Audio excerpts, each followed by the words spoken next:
Yo, what's good with you guys? DPS podcast, that's Damage Per Second podcast, episode 180. We are back on a fine Thursday night. Shout out to you guys. Going to have a great show. Shout out to 108 Dragons in the house. Lemon, what's up, bro? Spot the 13 in the house. Hope you guys having a good Thursday night. We got, as you can see, a lot of topics. We got, I mean, it's like, what is that? Seven topics, man. So Forte, we can't be having these long-winded. Oh, no, you know, I ain't trying to have long-winded conversations today because you already know what I'm doing as soon as this show's over. Yeah, you installing that new Forte. As a matter of fact, like, let me not kill your vibe. No. I want you to talk. Tell me what you did today. Oh, what I did today. So, so this all started.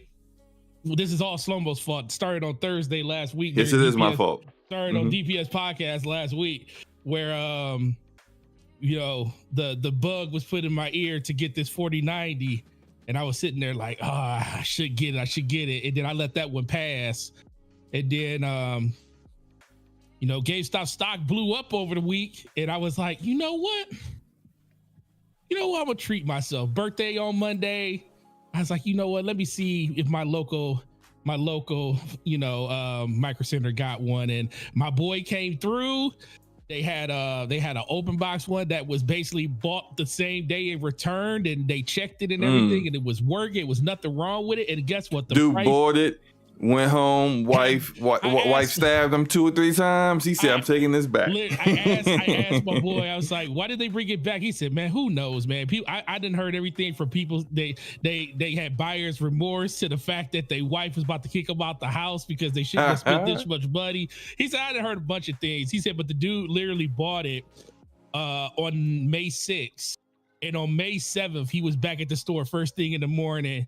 And he was like, they were real skeptical, you know, because, you know, when you're talking about stuff that much, and it's like, you know, you don't want to just take it back and take their word on it. They said, right, because people be scamming. So they buy a brand new GPU that's worth, you know, $1,500 at minimum, right?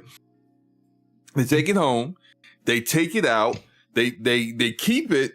And then they try to get their money back, and they bring it back, and they might put in like a brick in there, you know, put an old GPU in there, and then try to, you know, hopefully think that, like, you know, they're not going to check. People stupid. Yeah, so of course they're going to check. So he said he was there the day that this one came back. I said, are you sure? He was like, yeah, I was here today. It came back. He said, we took it to the back, hooked it up to their test machine to make sure it powered on and everything, and that it read the BIOS. And he was like, yeah, man, this dude literally had this thing for less than 24 hours, and you get it for $300 less. I was like, let's go. That's what's up, man. So you haven't installed it yet because your power supply was too weak.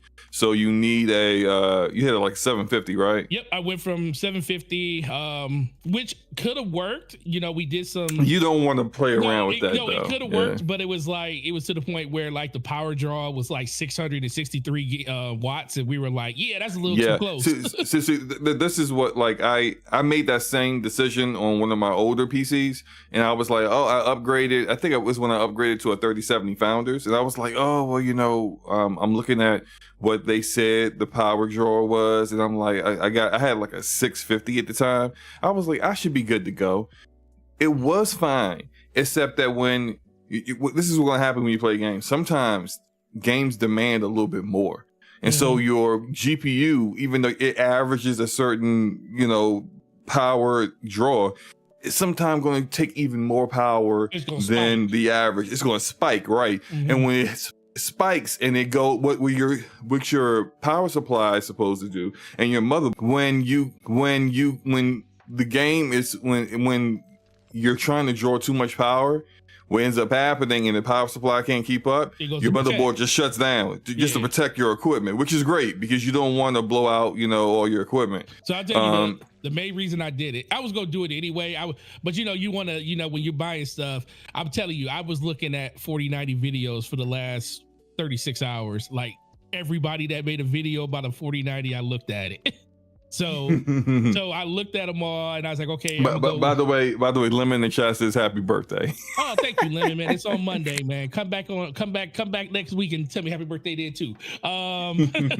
But no, shout out to John the Don in the house as well. Yeah, shout out to go John, ahead, man. John. Yeah, but I was sitting there and I was like thinking like, man, I tried to find every way. I knew I was going to do it, but you know how it is. You try to find every reason not to do it. I was like, I can save that $150. So then I went and looked on, I was looking at this, I came across this one video and the guy said, he said, can a 750 or 850 watts work? He said, I'm gonna give you the short case. It can work. 850 can definitely work. 750 can work, but we're gonna talk about that a little bit more. So he goes and he was like, he got to the point where he said, yeah, it only pulls 663 watts. But then he was like, but if you want to be 100% safe, you wanna regulate the voltage that comes from it and say, I'm only dedicating 70% of my voltage to this. Yeah, you can undervolt it. Yeah. And I was like, that defeats the purpose. We're not doing that. So I said, we're not running our power supply at 70% voltage just so it doesn't crap my GPU. No, that's the whole purpose of buying this thing. And so I can say, F you, I'm going straight to the settings and I'm turning everything to max and don't care. That's the purpose. Well, I can't wait to hear your impression. Do you own Cyberpunk? Because I'm playing on the Jumbotron. I got Cyberpunk with ray traced overdrive, which is path tracing for those uninitiated. I got it running, and it's I got it locked to. It's weird because I have it locked to 60, but it doesn't really actually stay at 60. It'd be like at like 64. It's weird, but yeah, path tracing. 4K, all that good stuff. It looks like night and day compared to the console versions. Like, do you own that? I will after today. Well, look, it's an excellent game. Don't just buy it so you can pimp out your GPU. No, I own it on Xbox. I own it with all the DLC on Xbox. I just don't own it on PC. Yeah, you could probably find it cheaper on PC now. You know how the websites and stuff. Yeah, but look, but yeah, I was I'm very excited. I do want to say it wouldn't be right if I wasn't messy a little bit with you, Slow-Mo. How does it feel to be in the 75th percentile when I'm sitting at the 99th percentile looking at all the spaceships in the sky going overhead? How does it feel down there? We didn't mean the 75th percentile. What are you talking about? How does it feel to be in the 75th percentile? What? Because I have a 4. What do you mean? You got a 4080. What's up, man? Super. Yeah, he made sure he had it the worst. Yeah, but you say it right if you're going to slander. Listen. Yeah. I got a 4090. Brap got a 4090. Brap does not have a 4090. Not Brap. Rand's got a 4090. Rand don't use it. My brother got a 4090. Everybody got 4090. I need you to come. Everybody. Define everybody. Clifton, the colored milkman, got a 4090. Shout out to Clifton. Okay. Hard 8 did a video. You named like 6 people. Hard 8 had a video showing off Ghost of Tsushima. He had a 4090. Let me hit you to something for a second. I think. What did the Steam statistics say? No, we won't. No, don't do it. Statistics say a 2070 or 2060. No. Less than 1% of PC gamers got a 4090. Also, less than 1% of PC gamers have a 4080 Super. Yeah, we are both in a very exclusive territory. We're talking about how a 4090 is 30% faster than yours. Is this why you bought a 4090 so you could brag? Yeah, I have to brag because I got something better than the PC Master Race himself. You are the PC Master. You are the PC Master. Rand said he was gonna. He said you lucky I don't disown you from going to PC. No. Shout out to Rand. What's wrong with you, man? Rand was hold on. I thought every screen was an Xbox though. It is now. Okay. All right, look. Shout out to you, man. Glad you got your GPU. For myself, I've been playing all the wrong games this week, like games that I didn't intend on playing. But anyway, like I beat Dragon's Dogma 2, just real quick. Beat that a couple of days ago. How long it take? It said I beat it 54 hours, and you know, I uninstalled that thing quickly, like real fast. Like I was not happy by the end of the game. And look, I understand why people love Dragon's Dogma 2. The vocations, the classes are real cool. They all like completely different style of gameplay. It's awesome. It's fun. The gameplay's fun. It's just some of the little things about the game make it so frustrating. Like the lack of a fast travel, like real fast travel, not an ox cart that takes you from one town to another. That's not fast travel. Not needing to find fairy stones to then travel to specific areas where you put like a port crystal or there's already one like designated in a city. Like, nah, that's not fast travel. And it's like when you don't have a fairy stone and you gotta go clear across the entire map to get to your destination just to have a conversation with an NPC and then come back. It's like, bro, what are we doing here? Like, it's frustrating and annoying. The story's mediocre. I said good grief. You can tell I'm from DC, my bad. Hey, it's mediocre, right? Like, it's a mediocre story. The main villain don't even get introduced until like 2/3 of the game is already, like, the main story is already done. But it's like, you could tell Capcom didn't focus on any of those things. What they focused on, they doubled down on the things that people enjoyed about Dragon's Dogma 1. And I get that, and they made all those things better.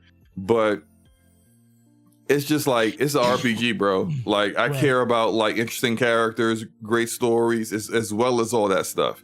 And the only character I can remember in the game is Captain Brant, the black dude that's the captain of the guard. And I mean, I remember some of the other characters, but it's just like they're like I can barely remember their names. They're not memorable. You know, they're not characters that, you know, 2, 3, 4 years from now, people are like, oh my gosh, that character in Dragon's Dogma 2 is just amazing. No one's saying that. What they're gonna say is Dragon's Dogma 2 had remember the Mystic Spearhand class. That's what people are gonna say, because that's what they focused on for the most part. And I get that, right? Oh, shout out to Idle Sloth. He says, "Congrats on your purchase, Forte." Thank you. Shout out to you, bro. It's just frustrating because I feel like the game could have been more than what it was, but they look, they're gonna do what they're gonna do. They doubled down on what they liked. And what they felt was most important about the game, and they're going to, you know, the game's got its fans that are going to love those things. But for me personally, I need my RPGs to have engaging stories and not be an afterthought, you know. So I beat that, uninstalled it. I got Ghost of Tsushima installed on PC, of course, you know, and you did buy it. Yeah, and I linked my PSN, you know, for the PC gamers that be flipping out about that. I did that. I linked that PSN. Was it hard? How long did it take you? It took a little bit longer than it should have, because when I think their servers were overloaded, because I tried to play it right at launch, and at like noon, it's just like, it was like, can't connect the server. So I said, all right, I'll do that later. It's like, I'm just going to do the campaign now anyway. And play a little bit of the campaign. And then a little bit later, I tried it. And, you know, hey, look, you know, I already got a PSN account. I signed in. It took 30 seconds. So it's what it is, you know. I understand the controversy. It's unfortunate that, like, there are people in like 180 countries now that can't buy the game. Which is terrible. Sony, it's terrible. Sony needs to figure a way to get PSN running in more countries. You like money? Well, then make some money. You like it? Y'all like money? Right. You know, people want to give you money. You know, allow them to. So, other than that, I did play Horizon Forbidden West on PC. I'm gonna talk about some of the performance I got. You know, it's not 4090 performance, but it's it's the second best thing. It's good enough. But Horizon Forbidden West, I was playing at 4K and getting like 90 frames per second. Ooh. And look, and this is no joke. I'm not lying. Okay, This is me being completely honest. I almost fell asleep doing the intro. Like I almost fell asleep doing the intro. It was pretty bad, and I found myself kind of dozing, and I'm just like, dang, how did this game, like this game is digital NyQuil, how does it do that to me? Like it's like if I get insomnia, like I'm just gonna put on Horizon Forbidden West and I'll be good to go. Like I'm going straight to sleep.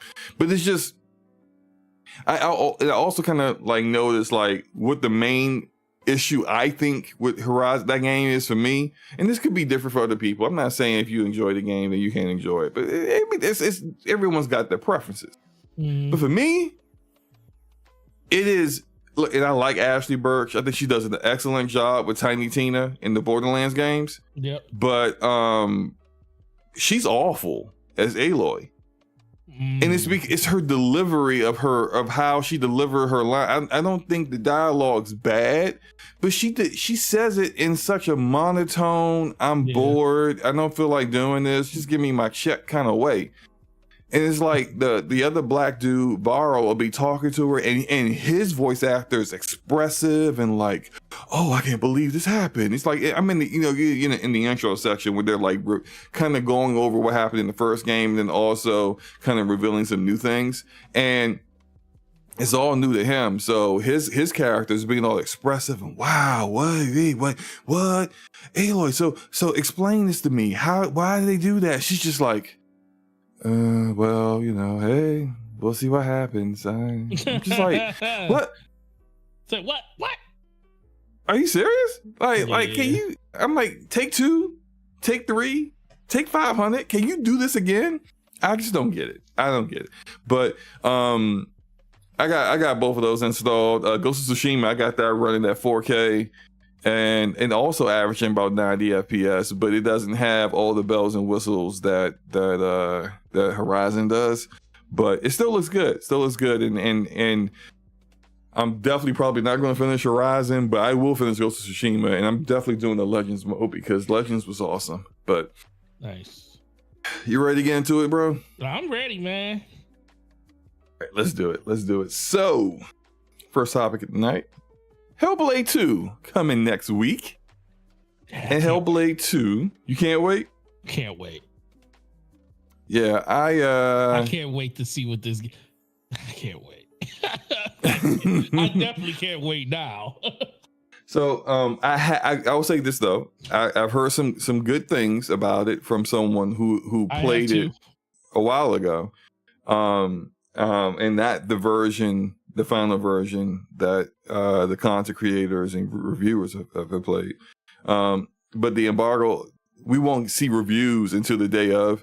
Embargo doesn't lift until like maybe an hour before you're able to play it. Mm-hmm. The studio head said that they didn't really have much of a game at all when they showed the reveal trailer back in 2019. So this game's been in development for like 5 years. Mm-hmm. And I think it's going to do pretty good. Forte, what are your thoughts on Hellblade 2, and what kind of Metacritic score you think it's going to have? Yeah, well, going back to the other thing, I find it real not interesting, but just very. It's wild when you go back and you think about how people want to see these trailers and they want to see these games, or they just want to see where development's at, and then a developer comes out and says, this game that you guys see now, when we showed off the first trailer, that's all we had. We didn't even have a game at that point. Right. I was like, what? How you ain't having, because everybody thought like, oh man, they deep at work with Hellblade 2, and they had basically just started. Right. And then typically I don't like that because it sets up an expectation, right? And typically the expectation visually is like, it's difficult to, you don't really know if you can nail the look or not. Because if you set up you have a reveal trailer that's not even really a reveal trailer because there's no actual game there. You don't know for certain when it's all said and done, you can actually achieve the visual fidelity and the art style, the look, the whole hyper realism that you displayed. But this is one of the rare occasions with Ninja Theory where they actually did achieve that. Mm-hmm. So if you go back to the first trailer, which I think it was even kind of revealed with like Digital Foundry, they said this is running at 24 frames per second, and the initial reveal trailer from the VGAs in 2019, that is, and they said that like that's typically the same frame rate that actual video is ran at. Like when you go like watching a movie, they film it in like 24 frames per second, that kind of thing. So like they were very much like, this ain't really real. And I kind of already knew that was the case, but then I didn't think they didn't have a game at all at the time.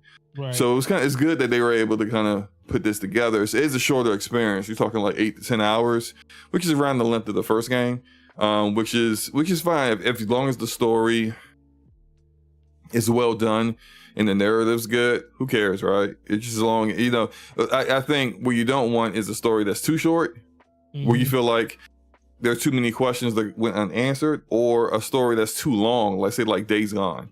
Like people talk about how like Days Gone could have cut maybe like 10 to 15 hours of content out of it, and it would have been fine. And you kind of don't want a game that's overstaying its welcome. Kind of is what I like, how I felt about Tales of Arise. Really enjoyed the game, but it's about a good 20 hours too long. 15, 20 hours too long.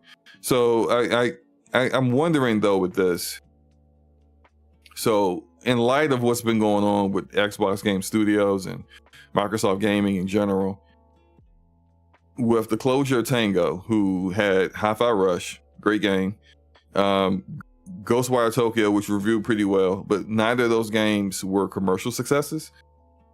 And then you got like Arcane Austin that, I mean, Redfall was not a commercial or a critical success. Both of those studios are closed down.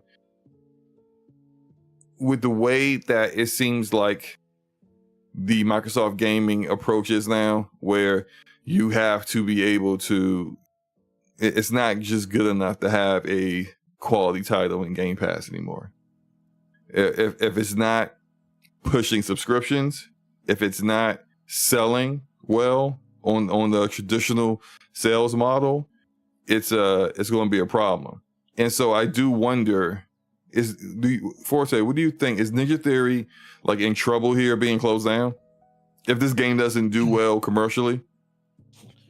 Man, I mean, that's kind of the conversation that's been going on pretty much ever since, with Tango Gameworks and stuff.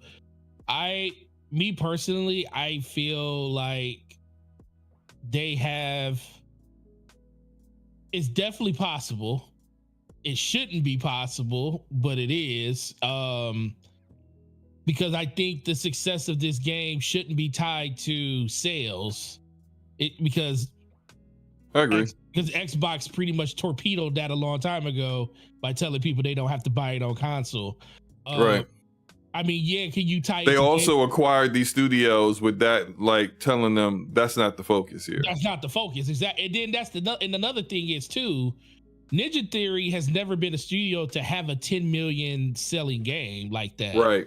They don't make games like, I mean, granted, everybody wants to have a game sell 10 million. I mean, they would love to see Hellblade to sell 10 million copies, or any other game like that. But that's not something they've done before.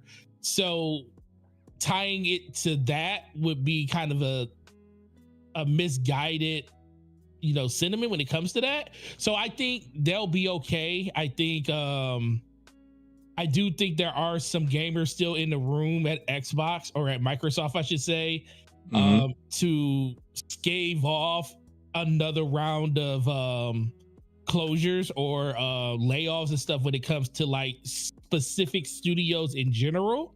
But I do think there will be more that comes. But I do think that with this studio, I think with this studio in general, I think if it doesn't do well, I think if it's an acclaimed game, I don't think, put it this way, I don't think if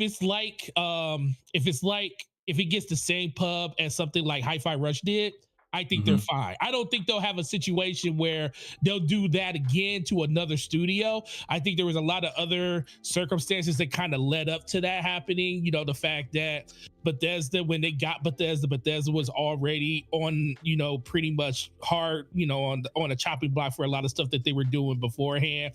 Xbox kind of brought them in and was able to give them funding, foundation, and all that other stuff. Then you got hit by the pandemic, so they didn't get a chance to really get brought into that overall what Microsoft wanted them to do in general. So when they finally got a chance to see the financials for Bethesda, they went to Bethesda was like, listen, yes, you are a very good studio. Yes, you are the creators of Fallout and Skyrim and all of these other games, but your last few games haven't done anything for the most part. You know, all these games that you have made have either been, you know, critically probably acclaimed, but what have they done in sales? So I think that was the reason you saw those happen. They kind of just let Bethesda self-police themselves and say, hey, you got to kind of bring your revenue in line. And that's kind of what happened with those studios, and the fact that they weren't working on anything, which is very, very unfortunate, is why they got put on the chopping block. I don't think that would happen to Ninja Theory, because I think any studio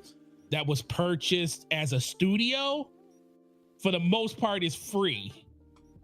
It's all of the publishers that are going to be the ones that you're going to see a lot of stuff that happens. That's why you saw, like, the whole think about it. Toys with Bob, I feel like would have got closed if it wasn't for the fact that they found a way for that studio to become its own independent thing. Because I think that studio was probably one of the prime ones they were kind of looking at. So Activision and Blizzard and ZeniMax Media and all the games under there with Bethesda, I think that's the reason you're seeing those kind of layoffs, because they have more overhead than the Xbox studios, because the Xbox studios still have one leader, which, you know, you call him what you call him, you know, Matt Booty. You know his name. I know his name, but he's his name. He's the leader of them. Whereas Bethesda and they have tiered leadership, and, you know, they're going to bring that more in line. You know, all of it's pretty much under Booty now.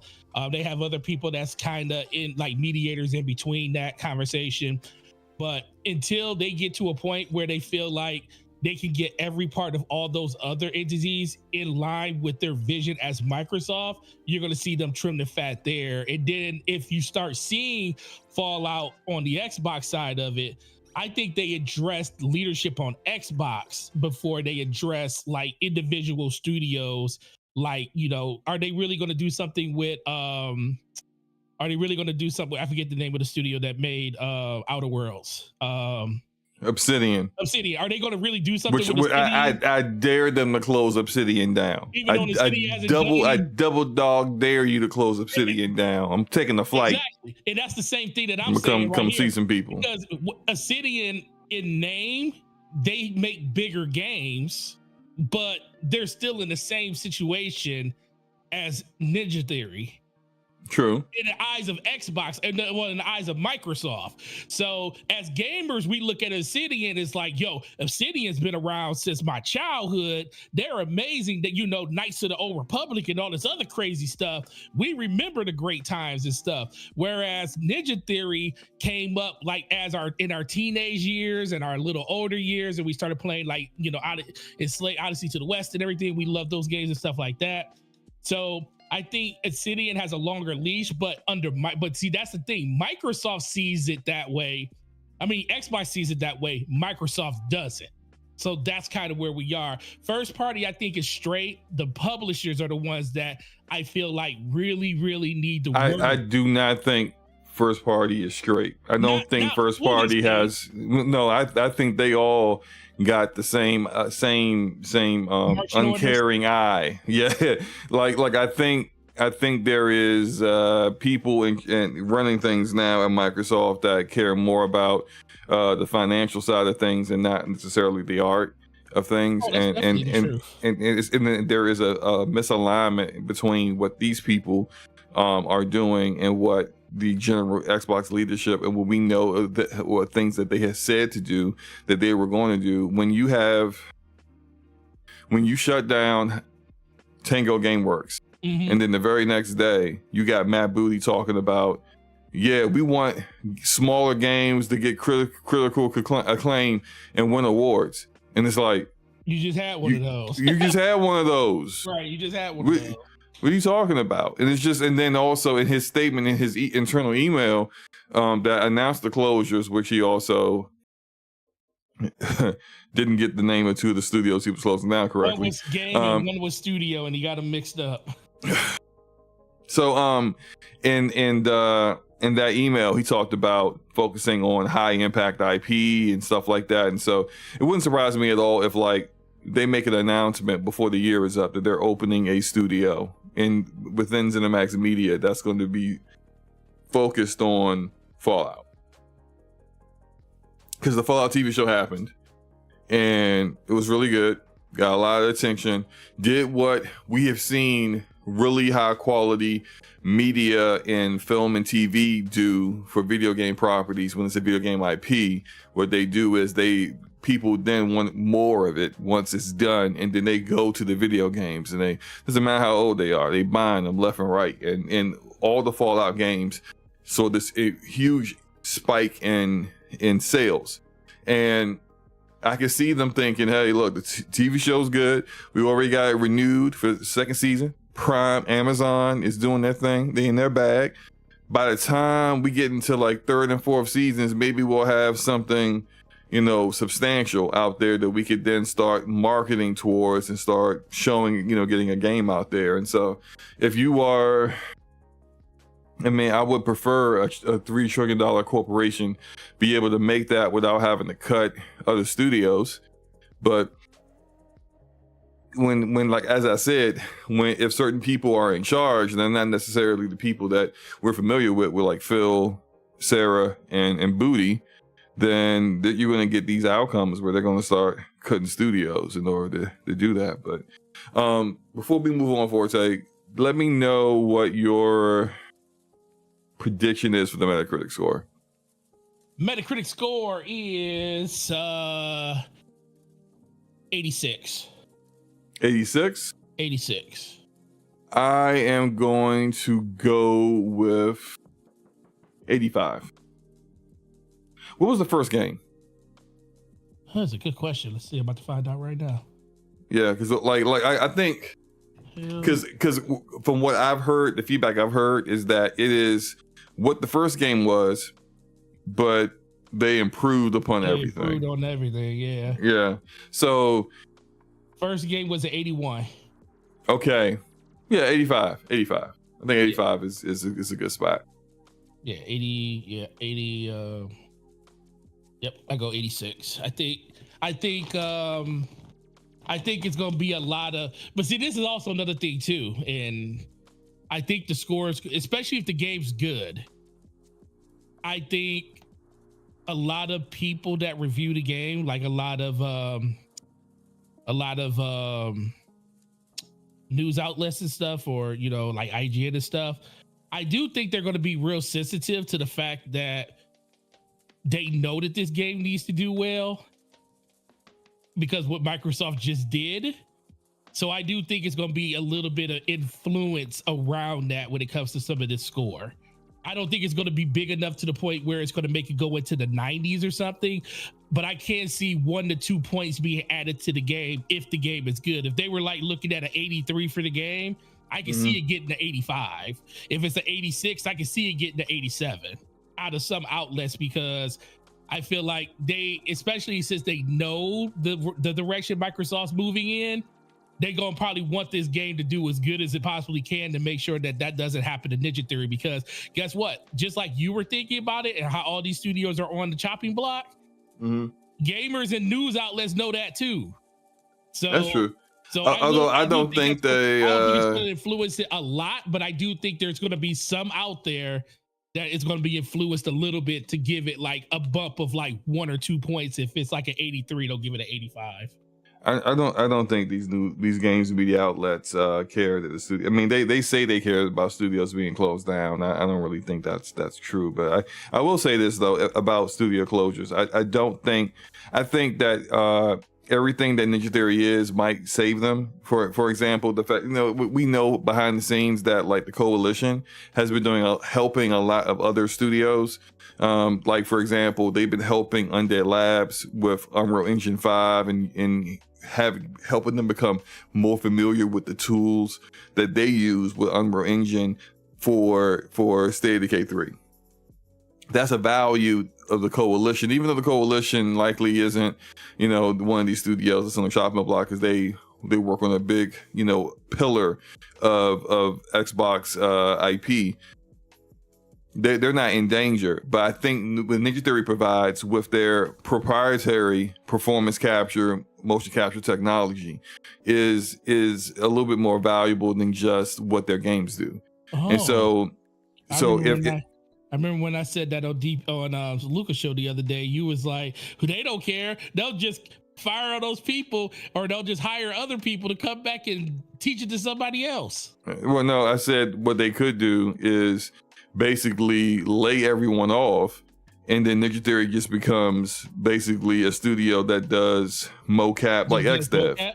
Yeah, so as you cut me off before I finish my point, that's what I was going to get to. Okay, no, you probably wasn't, but we'll never know. So whatever. Anyway, anyway, if they were in danger due to this game not like. And look, we can all acknowledge the fact here that Ninja Theory's games have never sold great. Like they've never been blockbuster sellers. So, and it's a little different, it could, make people like you mentioned, Luca tried to play Hellblade 1 and she couldn't finish it because of the voices. It really kind of disturbed her. And that's going to be a lot of people. And this is not a game that is like, even though I think the marketing they should push the marketing out there. Just, don't be the ones that are hindering the game. Push the marketing as much as you can. But it's not. I don't think it's a game that's going to find a lot of appeal for a lot of casual gamers. But if they are in danger of being shut down, I think what could end up happening is they become something like XDev, where their sole purpose is to do things like, look, what they're doing with Unreal Engine 5 is, this game looks better than 99% of the games on the market. Like, there's a lot of things that they could teach other developers under Xbox, under Microsoft Gaming.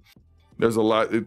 If you need motion capture done in your game, you could get this done in-house, and that's going to be far more cost efficient, since they care so much about the cost of these games, than going to outside studios that's going to charge like $50,000-$60,000 a day to get that done. And so these are things that this will still be super unfortunate, because it will be a lot of people being laid off at the studio and just keeping the engineers and the people who work on that technology there.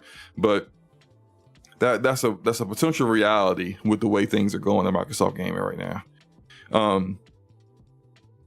And talking about things that get canceled or shut down, let's talk about The Division Heartland. So The Division Heartland was being developed by Red Storm, which is one of the main studios under Ubisoft for The Division. Red Storm, if you're a Division fan, you know about who they are. They basically created the Dark Zone. They did all the PvP elements of the Division games. And they, for a few years now, have been working on Division Heartland, which is essentially an extraction shooter, basically Escape from Tarkov with a Division skin. And Red Storm, now after the cancellation of the game, has been reassigned to work on XDefiant and Rainbow Six. I would have preferred they help with bringing content to Division 2, but I guess Ubisoft feels those other two games are helping support those other two games is a better reallocation of their resources. And it's also kind of curious that they're not working on the Division 3, which kind of makes me wonder. I've heard some things about the way Division 3 may go. Like they are pushing to be more innovative than they were with Division 2. Like Division 1 had like modes and features that were completely different that no one had ever seen before. And Division 2 actually kind of stripped a lot of that stuff out and tried to be Destiny, which didn't work out in the long run. And they're kind of going back to how Division 1 was with innovative things. And so I wonder if like, I don't have details on how that's going to turn out. I've heard a few things that kind of vague, but it kind of speaks to the spirit of what they want to do. And those things, I'm not going to mention them in detail because they could very well get cut. Mm-hmm. And you know, this is the reason why they got in trouble for even showing the Division 1 when they did at E3 all those years ago. Remember that drone that like was a playable drone that you could play on like a mobile device and stuff? And it's just like that. Remember the when you pull out the map, it's like a altered reality. The map is like all over the room kind of stuff, and it's just like all those things were not even possible on PCs with the highest possible hardware on PC at that time. And so like I think I don't want to contribute to them basically being in a position where people are expecting things that they may end up cutting because it's just not quite possible yet. So we'll see it when we see it, but it's interesting. Redstone's not going to be assigned to that. Also, I mean, like, to be honest, I heard Heartland could be canceled last summer. Like I heard that like it's been a while. It's been almost a year since I heard it might be canceled. And when it was slated to come out summer 2023, and then it just never showed up. And then once, like after I heard that, and then it went into the fall and it still wasn't out. I'm like, yeah, this game probably getting canceled. Like every time someone mentioned it, I'm like, yeah, if it even comes out. And so I've been kind of like prepared for this to not happen for a minute. So look, Forte, here's a question I got for you, man. This is I think this is the second extraction shooter to not make it to release. I can't remember what the other one was, but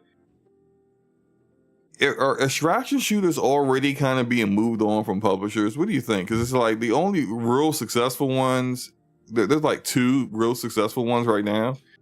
And I just don't think there is a big enough community for that genre of game to justify all the ones that are in development right now. Like Arc Raiders, Marathon. I don't know, man. What do you think? But you better hope it is. I'll say that. they might have new leadership if it isn't. I think for me, when I heard Bungie was making an extraction shooter, I was like, that's weird. I mean, and at that time we still had, a couple of them that were still being played. But like, once again, I feel like people are pulling back on not just extraction shooters, but like games as a service in general. I think a lot of people still play them. I mean, of course, a lot of people still play them, but I think people are like finally getting to a point where they're like, yeah, I don't want to be a slave, quote unquote, to this game or this type of game, anymore. Like even myself, I went back to Destiny because, Destiny's DLCs get ready to come out, but even I haven't played as much as I normally would play. Like I've been jumping in and playing here and there, and whenever some friends jump on, I jump on and play with them. And I know we're set up to do the raid on the day it comes out, and we're going to grind it out for 3 days in a row for that. But I'm not looking at the long-term picture of that game like I was before. And I know there's a lot of other people doing that too. So every time I see a new, game pop up that's trying to do something that everybody else is already doing, or trying to jump on a wave that I feel like is already past, it's like I don't feel sad. I just feel like they're late to the party. It's like, when you jump into a pool and you make a wave and the wave is huge at the beginning and then you get those ripple effects at the end. I feel like right now we're at the point where you threw a rock into the river and the ripples are there, but the ripples are so far removed from what the big splash was that is like, at this point, you're just picking up. You're basically you're fighting for the attention of other people at this point, because usually a new game could come out that's like an extraction shooter or another live service game, and people will jump into them because they like those type of games. But now you're seeing that even kind of wane a little bit, with the exception of something like Helldivers, and the reason I think Helldivers really did as good as it did is because it did something different. It's not another, it fulfills a fantasy. Think about it. It fulfills a fantasy for people that they always wanted. Starship Troopers is one of the best, one of the greatest movies ever. I love that. What? Movie. I mean, look, that's a bit hyperbole, man. What I mean, Starship Troopers is goofy as all get out. Like it's. Well, think about it's like dumb fun. Did you see? Okay, I equate it to movies like Spaceballs. I love Spaceballs. Spaceballs is like the biggest troll of Star Wars of ever. And you know how much I love Star Wars.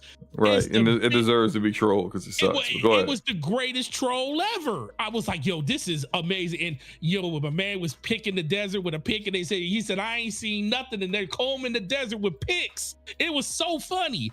Yeah. But when I see this, it's like, when I saw something like that, I was like, oh, okay. I can definitely see where this is going and stuff. And I think it just kind of misses the boat at this point. So I do think it can work, but at a certain point, what are you doing different to bring more people into the into gaming? Because I think Helldivers brought people in that weren't accustomed to playing games like that, versus something like Valorant that already had a pretty much big player base already built into other games like CSGO and everything. They didn't really bring new people in. They just found a way to like exist amongst another amount of games that kind of share a player base. Mm-hmm. So that's kind of where I think it is. So it's not that it's going to be a failure. I just don't know. I don't know when the end is going to happen, because somebody's going to make a game and it's just going to fall flat at this point. I think Arc Raiders is definitely going to fall flat, and I kind of feel like it wouldn't even surprise me if Arc Raiders got canceled, because it's been delayed twice, and now they don't even have a timetable when it might come out. Yeah. Marathon, I think, is definitely coming out because of financial backing of Sony, of what that game now means for Bungie's future. Bungie's name is right. That one. So I think a lot of people will try it out. I just don't quite believe in extraction shooters as being like, I think that the most people that are really going to be digging extraction shooters are already into them. Like, I think Hunt Showdown is one, and Escape from Tarkov is the most popular one. But like, I don't really think it's that many people beyond that really care about a game where at any moment, in any given time while you're in the game, you can lose your loot, which like, that's an acquired taste. Like the Dark Zone was popular in the Division. I love it. But there was a sizable percentage of the Division community that did not want to go into the Dark Zone for that reason alone, that they could just lose. And it's in extraction shooters are even more pressure filled, because of in the Dark Zone, you would go in with your build, and the only thing you would actually lose was your ego when you got worked over by a rogue, or like if you found something that you wanted to extract out of there and then someone took it from you or cut the rope as you were trying to get the chopper to pull it out for you, like that's what you were losing. But the stuff that you already had on you, you kept that stuff. That's very different than extraction shooters, where, well, it's very different, but it's more pressure in an extraction shooter because whatever you go in with is subject for you to lose all of it. And so you gotta be like really judicious in what you choose to go in with, what you're willing to actually lose out of the stuff that you have earned. And I don't think there's a lot of people who are willing to deal with potentially losing things and feeling like, hey, I wasted my time grinding to get XYZ and now it's gone. Right. What's up, Ramon? You know, hope you're not too mad at me, Ramon. Shout out to him in the chat. Shout out to Taz as well. Taz said that last time I played COD with him, he was like, man, I was in the chat. Y'all just ignored me. I was like, all right, my bad. Did you ignore my homie? I ain't ignore him. At least I ain't think so, but he claims I did. So I shout out to Taz. Anyway, I'll stay on top of him, Taz. He good. Yeah. So I mean, we'll kind of see how it turns out. But yeah, I just don't think it's going to be super popular. But we'll move on. Yeah, it'll be all right. Next up is a game that I think might actually pull a few numbers. It's coming out next week. XDefiant. XDefiant is another game made by Ubisoft. And as I mentioned earlier about Red Storm working on this game as support. Probably good for this game because as a live service game, it's going to need to have as much people as possible to help them keep up with content. But XDefiant came out this week with a statement that got a lot of positive feedback, and something that I've been hoping a developer would say finally after for so long. But XDefiant has said that they will have no skill-based matchmaking in casual social playlists, social lobbies. They will still have it in ranked, but just not the casual lobby. This announcement was very well received online. A lot of people, I believe, are going to try this game out. If you're going to say that you're going to prioritize ping over trying to match people with like skills, it's going to be the problem with that is that what typically happens that these social lobbies, these casual lobbies are no different than ranked. Right. And it makes it difficult for friends to play together. If you have a friend that's like has experience with you in a game, they're probably going to be less likely to want to play the game with you, considering that they're playing with people who are at a particular skill level that they're at and a particular experience level that they're at. And you are behind the 8 ball, not quite knowing the maps, not quite knowing the characters, depending on the kind of game or what the meta is. Like if you prioritize ping, you're going to get people who are you're going to have a wide variety of people who are either super skilled or there could be trash or whatever. None of that's important. What's important is that everyone they're putting people in the same lobby as you with the same connection as you. And that's more important than anything, in my opinion. And I can't wait to kind of see how it turns out, because I think it's going to kind of prove some of these narratives wrong that we see a lot of developers say of why they feel like they need to do that. And I think I have my theories on why they do it. And my theory on it is that, like, take Call of Duty, for instance. Call of Duty has skill-based matchmaking, as well as Halo Infinite, just damn near any other, competitive game does. I think they do these things because the casual, just kind of mediocre player will, if they run up against a really, really good player, like a potential professional level player, those kind of gamers, like they are afraid of getting dogged so badly, and they're afraid of those players getting dogged so badly that they quit the game. And if they quit the game, well, you can't make any more money off of them with microtransactions, skins, emotes, or whatever, new seasons, new battle passes. You're not making any money off of them because they got PTSD from running into that one player that curb stomped them. And so their theory is that if they protect you from those players if you play by yourself, which, I mean, this really only really happens if you're playing by yourself, honestly. You're just only gonna be playing with people that are at the same level as you, and you never have to really worry about that. Every now and then, if you starting to do good, they'll bump you up to a different SBM like level, and then if you can hang there, if you can't, oh well. But what this does for everyone else, it just always creates this very sweaty lobbies, and friends can't really play together because of that. And what is happening with the always having something going on with what happened? Never mind. Nothing. I just saw something on the Jumbotron that looked weird. Anyway. Oh, okay. Forte, what are your thoughts about this? So, I believe, isn't this again? We played the demo of this together, right? Or the beta or whatever they did. I don't know if we played this together or not. No, what was the other game we played? I forget. Yeah, I know. Yeah, I had this game mixed up with another one. No, I think it's gonna do well. It's been in they had this in not early access, but they had multiple demos for this game. Yeah, betas. They had multiple betas for the game. A lot of people that I know got a chance to play it.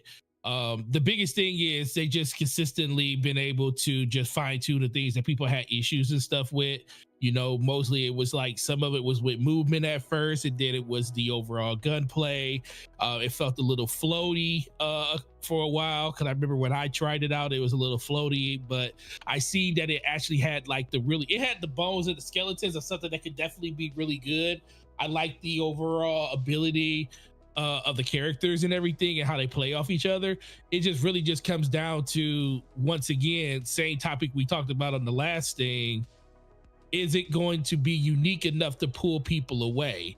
Now, the reason I think this might have a chance, because I think this game is better than something like Outriders, where Outriders pulled a lot of people away, but the Outriders has something to do with the fact that it more of the fact that it was on Game Pass day and date that made that game actually take off when it first took off, or was it because it was actually a really decent game? You know, I'll leave that to the chat to decide for themselves.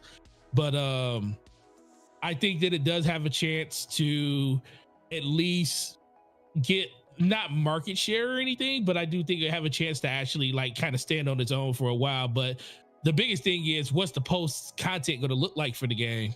Like, what are you going to be doing 3 months from now, 6 months from now, you know, a year from now? Is that even their goal, to have it be something that's going to persist continuously, you know, forever?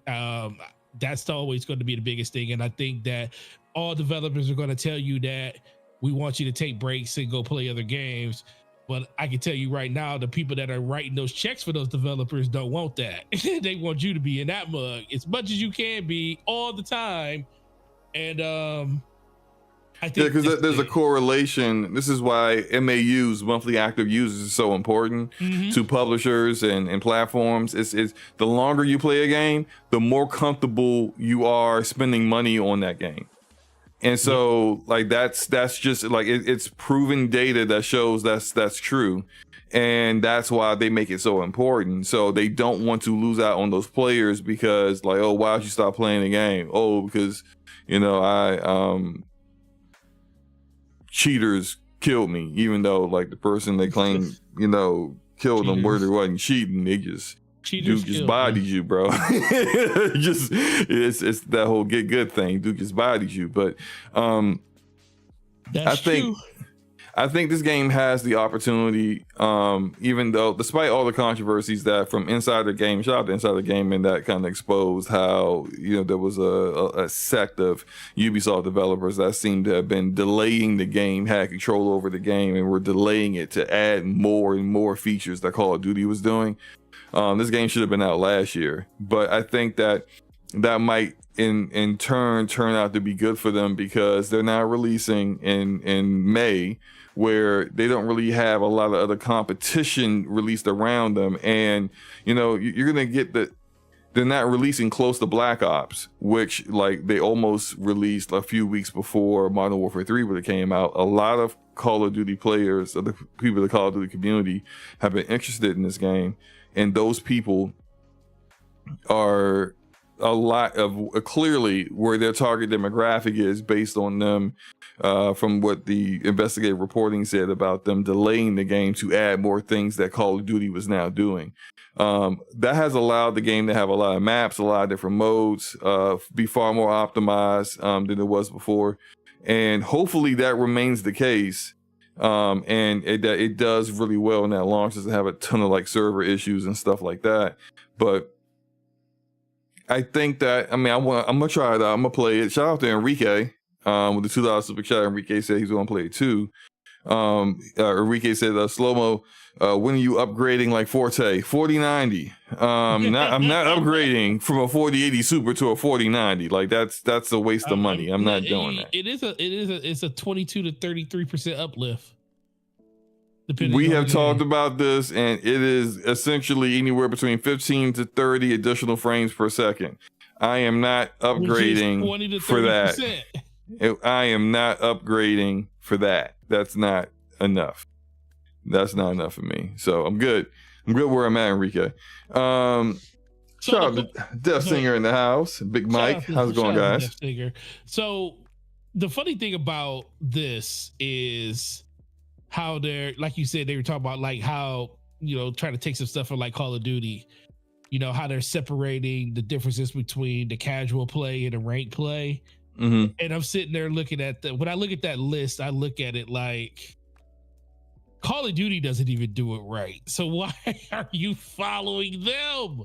It's like they're not the skill-based matchmaking. They're not following them as good. That's the one thing they're not following them. And they follow Call of Duty and everything else as far as modes and well, not everything, because like the whole nature of the game, it's got a little bit of like hero shooter in it, because you got these factions and they all have their own different abilities, and so it kind of like for example, the one faction I'm using in the gameplay on the Jumbotron is from Splinter Cell, and he can turn invisible.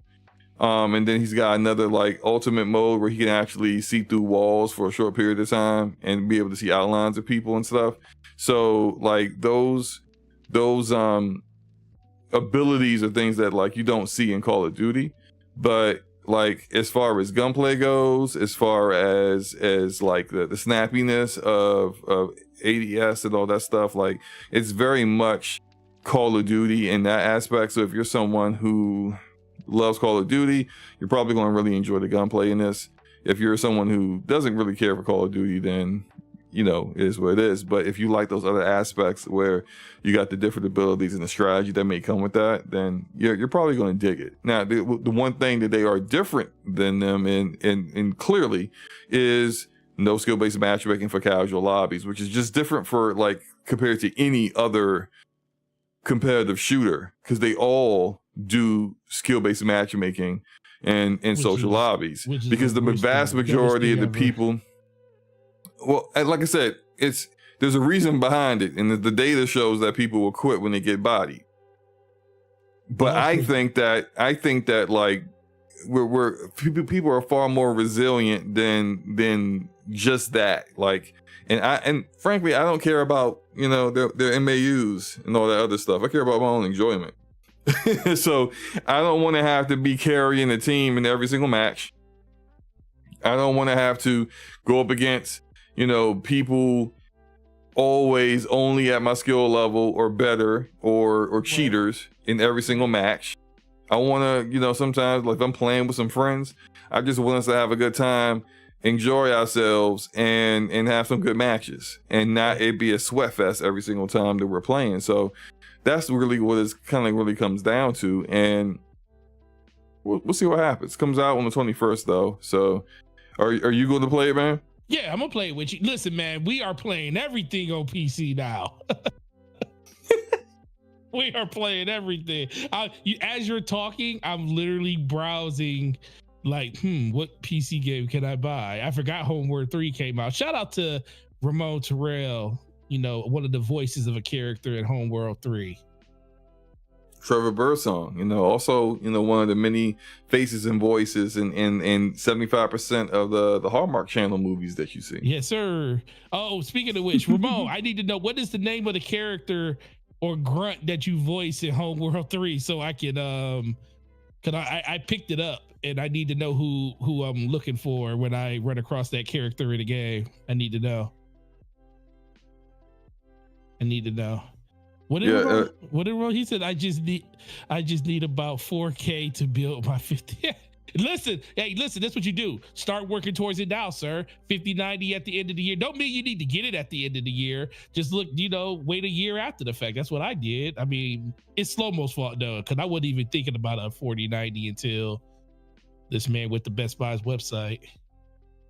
Except full blame for that, and I'm happy that the psyops has worked. Hey, you got me, bro. You got me. My brother was happy to hear it. He was like, Slow-Mo did something right. All right, well, moving on. Uh-oh. Let's talk about a game that's doing things wrong and like doing things right. Marvel Rivals.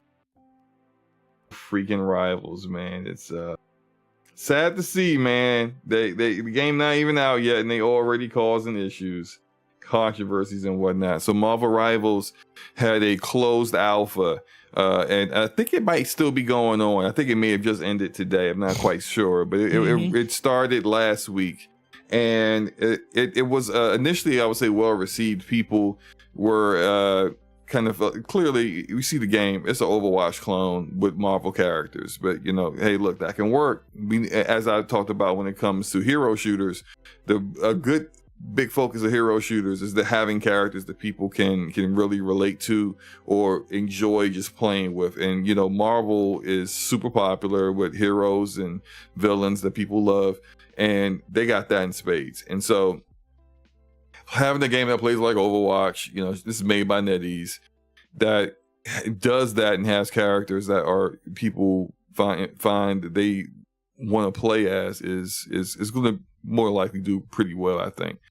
All that said, the closed alpha was soon. I didn't get in, but and actually a lot of people didn't get in. A lot of people were trying to play the game, but I think what's really important to discuss here is some of the interesting moves they made when it came to the content creator program and their partner program. And so what it comes down to here is that NetEase developers tried to censor their content creators from speaking negatively about their experience in the closed alpha or comparing the game to Overwatch, its main competitor. And this is something that's in the content creator program they have. And it says it plain as day. Mm-hmm.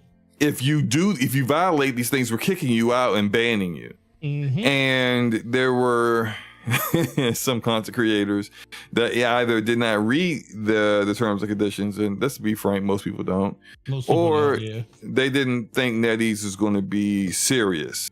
So what ended up happening is that quite a few content creators were kicked out of the program, banned from the Discord, banned from really discussing the game in the Discord or pleading their case, and some of which seem to be really I think that entire practice is ridiculous to begin with. Like, if you can't accept criticism of your game, what are we doing here? And if you only want content creators who are basically censoring themselves and not talking about negatively about your game, I think when it all comes down to it, those content creators aren't going to be trusted. Because they're basically unpaid marketing arm for your game, and they're not being honest. And who really wants that? Like, I don't want to listen to someone play a game and say, and they're talking glowingly about it, and I'm mistrusting them, and I'm kind of wondering, are they being honest here, or are they just basically playing it up for more clout and more access with the developer on the game? It's just unfortunate. So this all came out because these content creators talked about being blocked. It was a huge outrage. NetEase made a very public statement that was laughable to me because it contradicted itself, and it actually claimed that there was a misunderstanding with the content creators, but then also said, we understand that our terms and conditions were too restrictive and we're changing them. I'm like, so what is it? Is it a misunderstanding, or is it you're too restrictive? Either way, they've changed those things, and they've changed the terms and conditions, amended the terms, reinstated the creators that were kicked out, reverse bans and all that. But my question to you, Forte, is, can you trust NetEase after this? Or can you trust them to not do some nonsense like this again? Clearly, that's where your focus is. And you got caught this time, but like, does it mean that like you're done trying to manipulate the way this game is viewed online by those who would play it? What do you think? No, they will definitely do it again, because the one thing that will happen is, see, this is the thing, when stuff like this comes up, it's not like they haven't tried doing it before. This time they just happen to get caught. Yeah. So, yeah, they just happen to get caught this time. So they're gonna look at it like as a scenario where it's like, okay, well, we got caught this time, we got to do better next time. And I hate to say it like that, but that's literally what it is, because for the most part, you know, there's a lot of behind the scenes stuff that happens with content creators that nobody knows. You know, sometimes it benefits the content creator more than anything else, and the developer, because the developers basically use content creators to get free marketing for their game.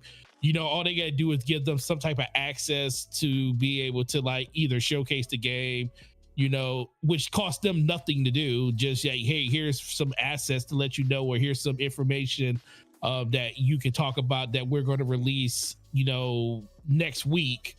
And yeah, everybody will know about it, but you'll know about it ahead of time, so you can talk about it and already have your video made. So when it goes, when we do our announcement, you could just go live with your video.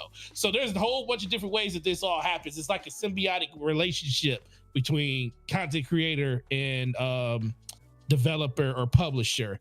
But when it goes this far, and you got to go back and retract things, you got to change terms of services and stuff like that.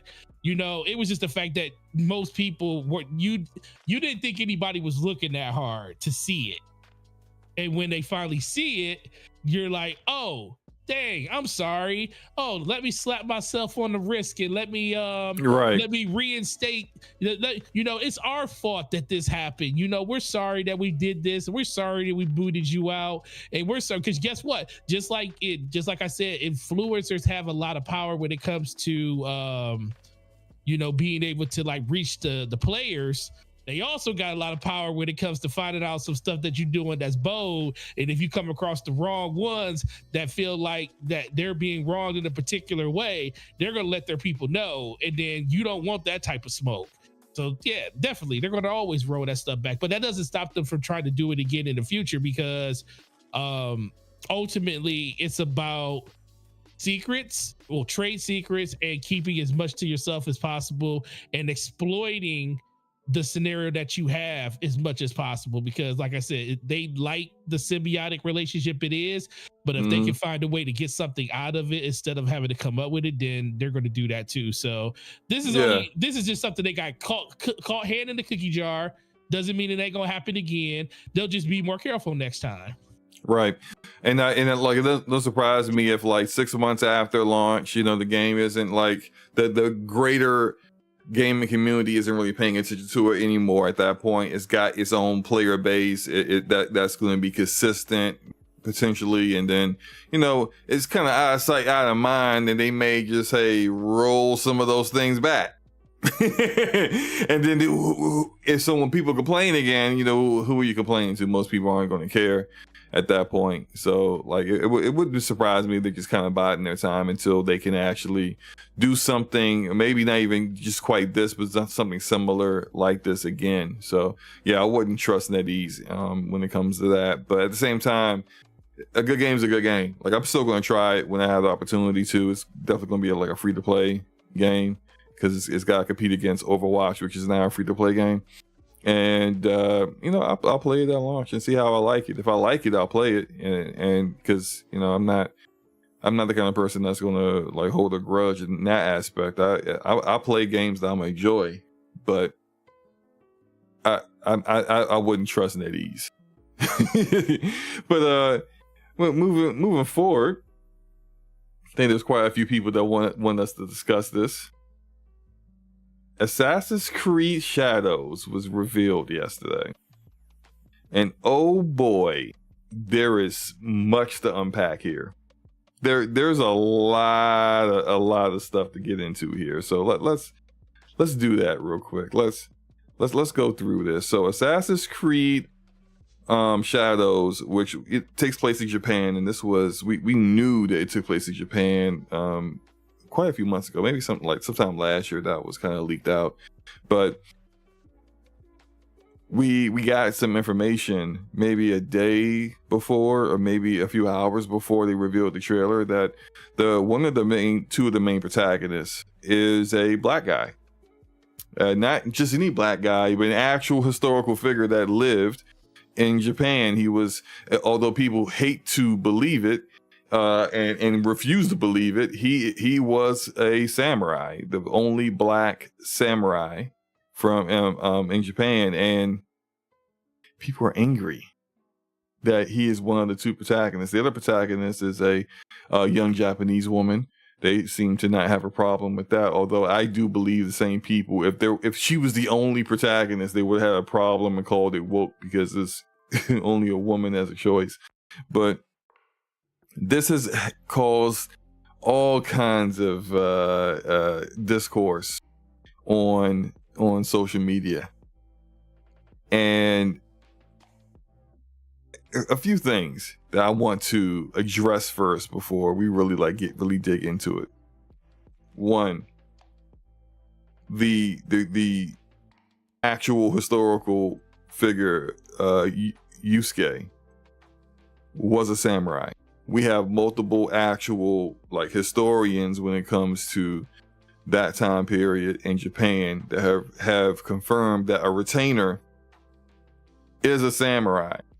We now have descendants of some of these, famous historical figures from Japan coming out and defending the use of this character. And it's kind of funny how none of these controversies seem to be present when Neo came out and they had a white samurai as the protagonist. No one seemed to care, but it's a black dude. Now all of a sudden you care. It's fascinating that people are taking it to this degree, but I think that it's about time people just own up to your nonsense. Are you really upset that this isn't quote unquote historically accurate in a game where you have descendants of characters going back into time? Like you already have science fiction elements going on in this game, so why do you draw the line at something you don't quite understand? A black person as a samurai in Japan. It's just a weird line to draw there. But let's just keep it a buck. You're not angry about historical accuracy. Because if you were, this wouldn't be the first time you've actually complained about any of these kind of things. What you're upset about is that you want to play this Assassin's Creed game, but you don't want to play as a Negro. Just say it. It's okay. Actually, it's not okay, because you're a racist piece of garbage, but lay it out. That's what this is. You don't want to play as a black guy. And whenever there are situations where you want to play a game, but you want to feel like it's you, but then when you look at the character and it don't look like, and you get upset because you feel like you're the main character in life, but you're not. That's what the real problem is here. It's not all the other stuff that you claim it is. Let me tell you how far Forte people have gone in trying to make it about what it's not really about. We got people getting bots to go to the YouTube channel of the reveal trailer and having bots spamming complaints in Japanese.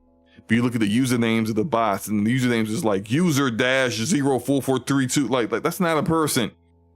This is a bot. And they're like, look at all the people, all the Japanese people complaining. Really, all these Japanese people are complaining on the the non-Japanese Ubisoft YouTube channel. Really interesting. We got people altering the Wikipedia, the Wikipedia article entry for the historical figure Yusuke to say that he's not a samurai. This is how far people will go to discredit it in order to make it seem like it's a historical accuracy issue. They're not changing the game, bro. This game has been in development for like 4 or 5 years. They're not changing the character. You're just upset that you don't want to play as a black guy. Forte, what are your thoughts on that?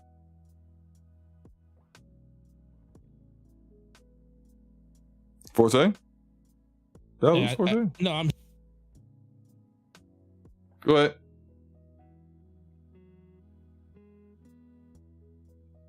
Yo, if you're talking, I can't hear you, man.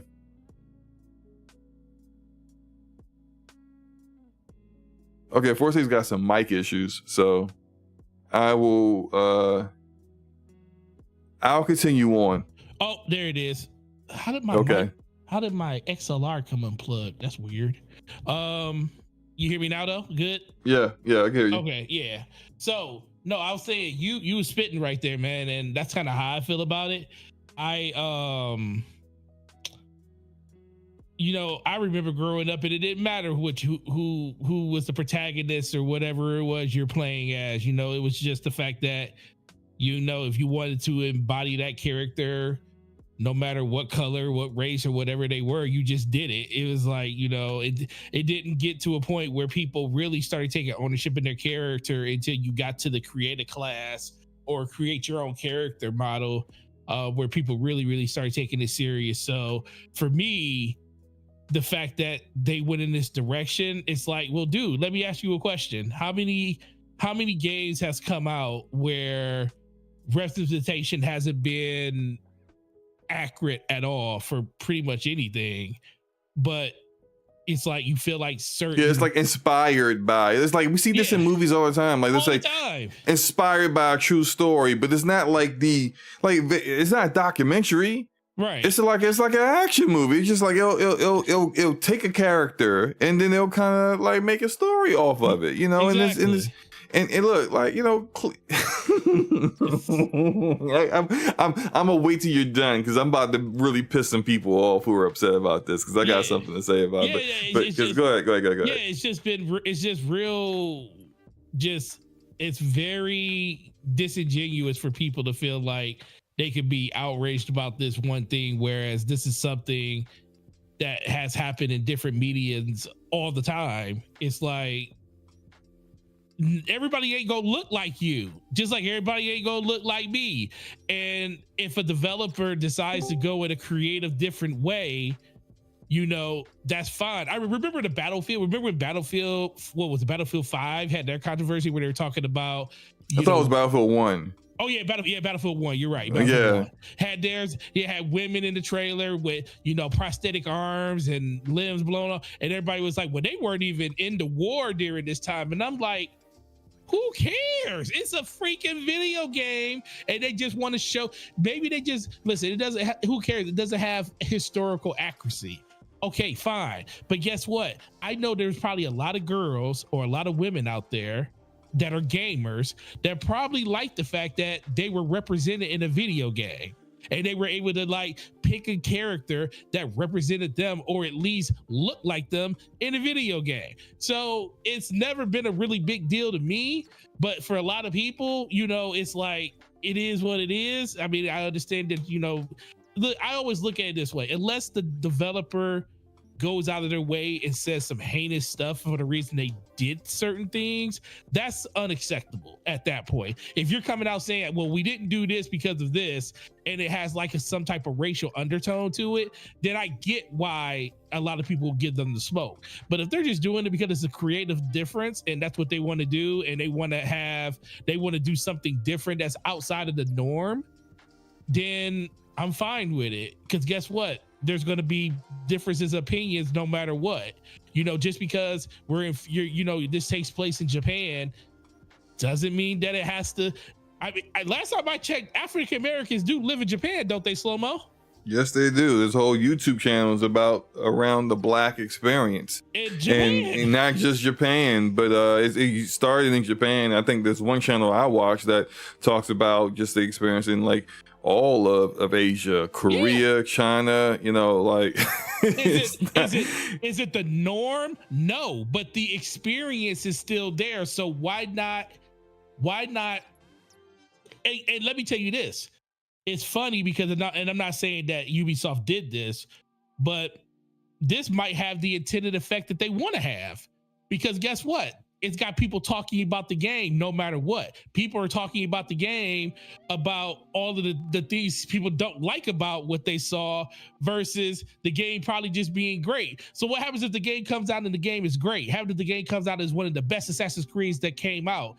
Then that conversation is just going to become something completely different and everything. So I just look at it as, no matter where you live, wherever you are, there is always going to be, for the most part, somebody that looks like you, or someone that's going to look like somebody else. If they decide to go in a direction that is completely opposite of what you look at that as, because guess what? I live in the suburbs of the state of Michigan, and check this out. I didn't realize this until I think the Biden. And I kind of knew it, but I didn't know it 100%. When Biden won the last presidential election, I didn't know that Michigan is 70% Caucasian, because all I see is a lot of African Americans. I mean, I see a lot of white people, a lot of Caucasians and white people too, but I didn't realize that the state is 70%, because guess what? It's pockets of just African Americans, like the city's the really big part of it. And when you sit there, you think about it, I live in the suburbs where there's more people that don't look like me.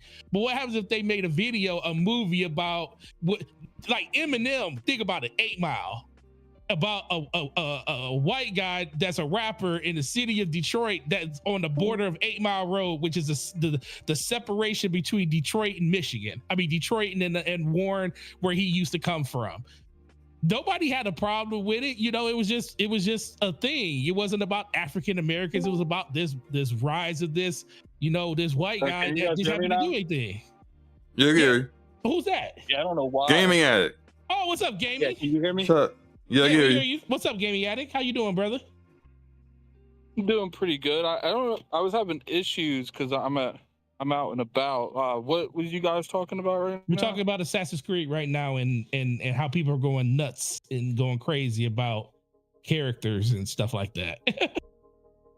Oh, I'm getting harassed on Twitter. So, what did you say on Twitter to get harassed? Oh, did you see the Twitter outpost that went viral? No, I didn't see it. Go look at the last like 4 tweets. You'll see the one about Assassin's Creed, and read that out loud, because I can't. I'm not at my computer. Here, I'll do it. Cause Slow-Mo, go ahead. I know you wanted to say something else, Slow-Mo. I'll do that while you're So I think it's funny, right? Because I saw some people that were discussing like, how does it even make sense with the animus, you know, look at that. Like I'm not a big Assassin's Creed guy. I do know that like there's like the premise is that like someone who's descendant of like the person that is in the main protagonist of the game kind of uses the animus to go back in time and relive these events and whatnot, right? So how does it make sense that, you know, like they said it before? I think they did it before with like one of the more recent Assassin's Creeds where they're like twins.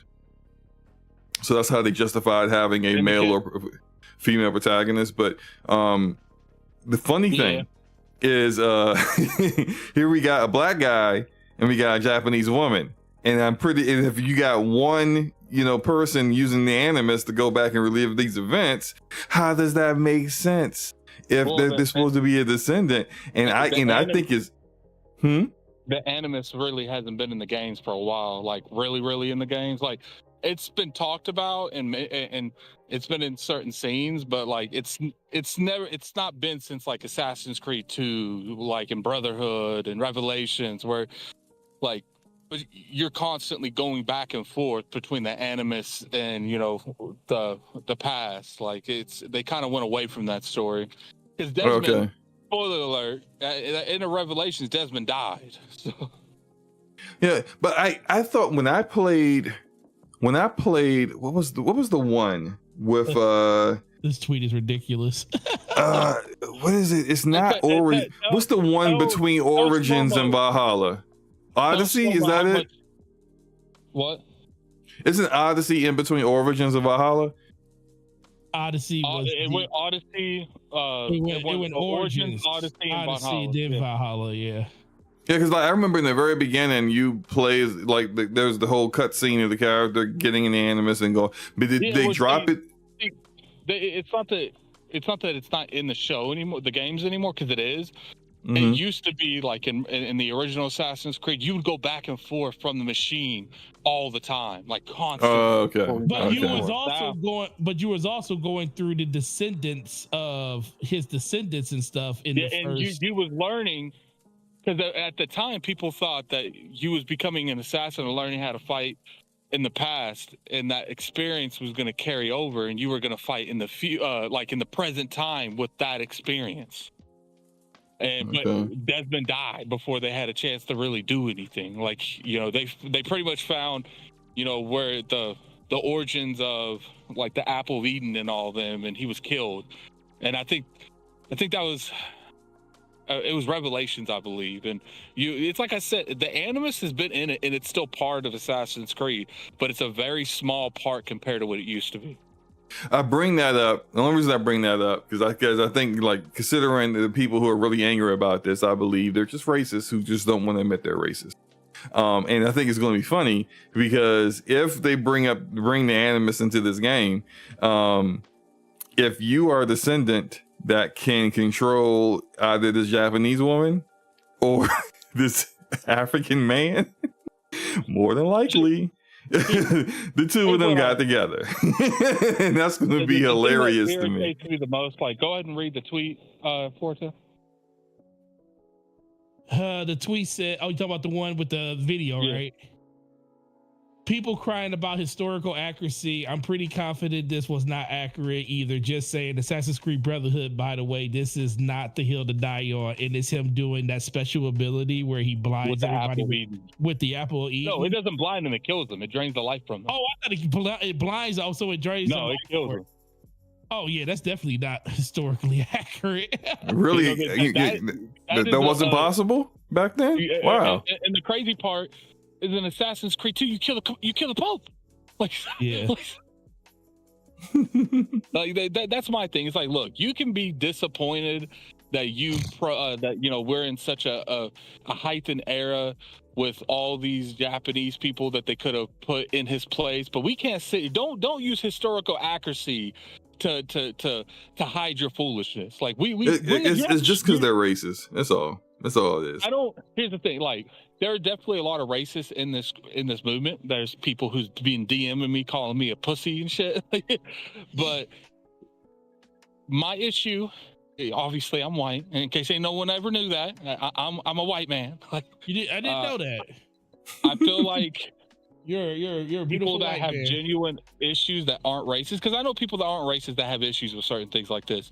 They have a really bad habit of not conveying their thoughts in a way, and it makes them sound mad racist. And I feel like emotions take over, and like they just, it's like, look, like take it back and like say what you say out loud before you just put it up all in the ether like that. Because I remember this happened with the Ariel being black one, the Little Mermaid. It's just like, look, like, huh? Yeah, I remember that. And it's just like, look, like, because I almost put on Twitter, but it was so bad I just didn't want to. You know, I've never had a tweet go that viral quite, and I don't want another one to go that viral. Yes, you do. You want to get paid? No, fuck that. But so pretty much, you know, I was like, the only people that has even remote thing that they can complain about this is Japanese people. like if you're not Japanese, I ain't even trying to read what the fuck you saying. Like, cause it's like, it's literally in Japan. Most of these people couldn't even point out Japan on the map. True. That's very true. And also the majority of the Japanese people that I've seen, I've seen one Japanese person complain about it. And he didn't really complain about it. He just said he was just kind of disappointed because he kind of wished it was the male was a Japanese guy, but he didn't have really a problem with it. The majority of the Japanese people I've seen have been defending the usage of Yusuke. This is ridiculous. I don't think Assassin's Creed's really popular in Japan anyway. Right. The funny thing is, I saw a Japanese person say, "I don't like this, but we make the West people play so many games as Asian people. I'm gonna let it go." Because if you think about it, almost every Japanese game that like born and made in Japan, 9 times out of 10, you an Asian. You an Asian, yeah. Yeah. And they're like, I'm gonna let it go, because it's like, look, like when you look at it from the perspective, you got this iconic era in this iconic place, especially in that era, and they made up the chick story, but they actually chose someone that's real, that was black. And I think that's, if you want to die on a hill where, like, there's a little bit more substance to that argument there. But coming out sitting here saying Assassin's Creed needs to be, it's a historical, no, it isn't. I can name you 5 things right now off the top of my head in Assassin's Creed that it could not be furthest from historically accurate. Yeah, like isn't it like Da Vinci is like involved in one of them or something? Yeah. Like I've seen so many like things people bring up that don't make any like clearly that's not historically accurate. Assassin's Creed was originally Assassins versus the Templars, and the Templars is pretty much like the Illuminati. And that's originally what the storyline was. But in order for them to streamline Assassin's Creed, they had to take away less from that. It's still in the game, but it's not as like it's not in your face like it was before. Mm-hmm. But I consider the old Assassin's Creed and the new Assassin's Creed different types of games. I understand they use Assassin's Creed's name to sell Odyssey, Origins, and Valhalla, but I prefer the older version because I feel like those. There's definitely a camp like prefer the more stealth oriented gameplay versus the pretty much kind of like an action RPG is what you would kind of consider. Yeah, and that's my biggest thing with it. And the simple fact that I've had mad people message me saying I'm racist towards my own race is like, shut your ass up. Like nah, we ain't going. I almost, because that tweet went viral, I almost tweeted under. You know how people like promote themselves under the viral tweet? Yeah. I almost said, yo, I have a YouTube channel, but racist, you can stay on X. Here's the interesting thing though. People are saying you're racist against your own race, but you're white, and this is about Japanese people. So how does your own race come into play when your own race isn't involved in any of this at all? I was telling other white people they were being racist. Oh, okay. But still, that doesn't the reason why you're saying they're being racist has nothing to do with white people. So still, it's just like you're kind of basically showing what your motives here are. It's pretty ridiculous. But look, at the end of the day, it's like I said, you could be disappointed because first off, I'm actually happy they chose that, because it's like, do you want them just to pick, like, how many movies and TV shows? We just had Shogun that was literally this, but it was a British dude. Like, literally this, but a British dude. This exact timeline that we do. And obviously, I'm sure the merits between the stories going to be different, but it's the same concept. It's literally this. But there's a reason they chose that type of story, because the squire or the foot soldier raising up to be a samurai, that's been done over and over and over again. So the thing is when it comes to like the what do they call it, DIY or DIE or whatever they call it? Yeah. If they don't tell the story how you would expect that story to be told, because clearly at the beginning, especially, he's Yusei's not going to be liked. So as long as they keep it true to that, where it's like he has to earn their respect and they're wary of him, then I'm cool with it, because it's like that sounds like a better story to me than just telling the same damn story we've seen in 1,000 different other movies, especially Eastern movies, that's talking about a samurai doing something. Like, we also had the narrative, because they tried to pivot to this narrative that, oh, well, it's not about that. It's about the fact that, like, here is here's a game that is made by a non-Japanese studio that isn't using Japanese characters. And I said, well, wait a minute. So you didn't have... Tsushima wasn't made in... Ghost of Tsushima wasn't made by a Japanese, studio either. Did you have a problem with that? And it's just like, they just keep, the goalpost has moved off the field into the parking lot at that point. The Ghost of Tsushima thing, because it was there was an Asian main protagonist, but at the same time, I'm sorry, I said it wrong. These are people who are saying that the issue was that here is a non-Japanese studio making a game about a Japanese time period, and it's just like, that's where the sucker punch thing comes into play. I would be more on their argument if it was the other way around. The chick was a real person and they just made Yusei up out of nowhere. He's literally in history. He's literally in their history books. Like how you gonna sit there and then you have Japanese people on Twitter saying, you guys are bugging, we actually celebrate this individual. So it's like, how you gonna tell? That's why I said, that's coming back to if you ain't in the Japanese area or in Japan in general, shut your ass up, because this has nothing to do with your region. Hey, boo. Pretty much.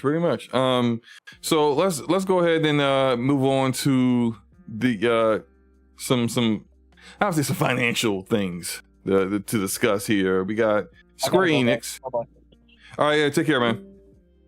Square Enix is not having the greatest time at the moment. They've got some financial issues going on.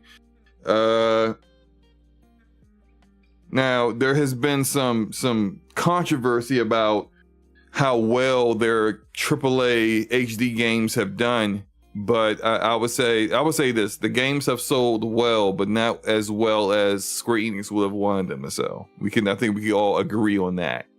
But they also have undergone some layoffs, and we are definitely feel for the people who have lost their jobs.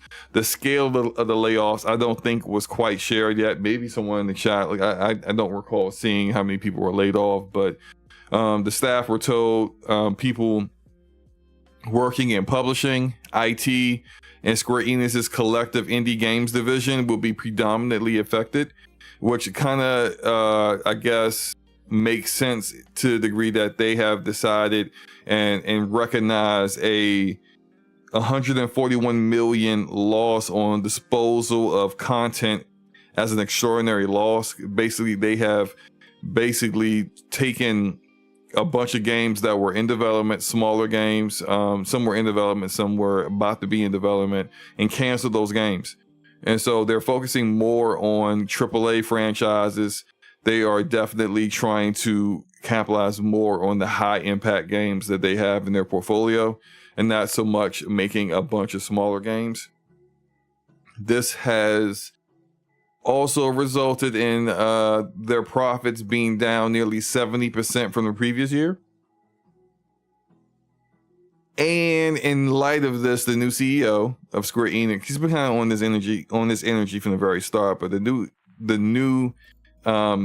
CEO is kind of pushing them going forward to be more aggressive in pursuing a multi-platform strategy that includes Nintendo's platforms, PlayStation, Xbox, and PCs. The multi-platform strategy is definitely in regards to major franchises and AAA games. And so that will affect games like what we're seeing in the Jumbotron right now, which is Final Fantasy VII Rebirth, Final Fantasy 16, more than likely Dragon's Quest 12 whenever that finally comes out. And sure, there are going to be some legacy contracts that are in play that will prevent them from going multi-platform. But I do think, well, multi-platform for specific titles. But I do believe the reason why they made the statement at the end of due to this, financial earnings, is that the majority of those games are now already released, and now going forward, there's going to be less likely a case where they have a legacy contract with PlayStation where those games will still be on PlayStation. So, Forte. Yes, sir. Will the games that have missed Xbox finally come to the platform? Everything but Final Fantasy. Everything but Final Fantasy, the 7 Rebirth ones? I mean, FF7R, those games, you mean? FF7, I do think so I guess I got to say it like this. I think FS7R will come to Xbox, but not until all of them are out. I think it will be, let's just say FSR 3, the third one, comes out in 2028. You won't see it on Xbox until 2029. I think it'll be out sooner than that. They're using Unreal Engine 4, which is far outdated now. You're talking about R3, right? R3, yes. They're not upgrading from Unreal Engine 4 to 5 because of time and they also kind of cooked Epic when they said that their engine was incomplete and unfinished. Yeah, so they did. It took them about 3 to 4 years to get Rebirth done. I think for this last part, probably about 3 years, and I think they want to wrap it up and get it done, especially kind of considering that how sequels are, especially direct sequels. Yeah. When you have a direct sequel to a game and you need to play the previous game to understand it, the most people that are going to be playing it are going to be the people who've already played the previous game. And then you get some of the people that it's a good game, but then like Remake was a good game, but some people didn't quite rock with it, or maybe they didn't care for it, but maybe they're still on PS4 and they haven't upgraded to PS5 yet, which we'll get to that later. Looks like half of the PSN's users are still on PS4, which is pretty much a transition I'm pretty sure Sony is not happy with. But when you have half of your overall community still on last gen, you're cutting into the fact that this game is only on PS5. The next one's also going to be only on PS5, and people have to get caught up if they didn't play Remake already. It's just guaranteed you're going to have less sales than the previous game. In Final Fantasy 16, we haven't got any of the actual numbers of where 16 sold at, and that's about to launch on PC. So I think for them, it's not necessarily just that the games did poorly, it's just that they didn't do enough for Square Enix.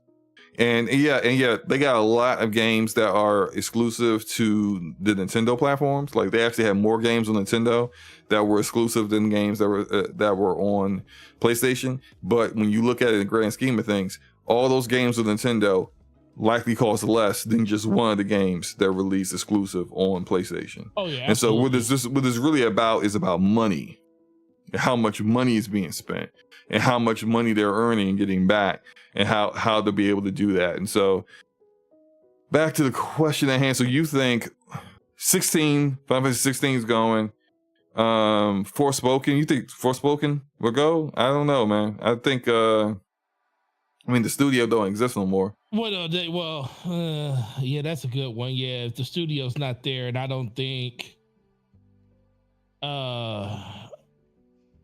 So who would they actually get to port it over? I think, and yeah, no, yeah, you're right. I think Forspoken is kind of, and plus it didn't do as well.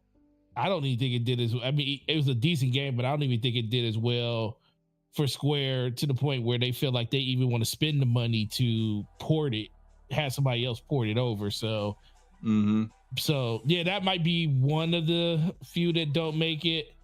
Like I said, but everything else I do think will go, with the exception of Final Fantasy, and I think that will happen. I think Final Fantasy 16 goes. I just don't know when. Final Fantasy 7R. I think once all 3 are out, I think a year after the 3rd one comes out, they'll do like a collection with all 3 of them, and that will be the one that launches everywhere day and date.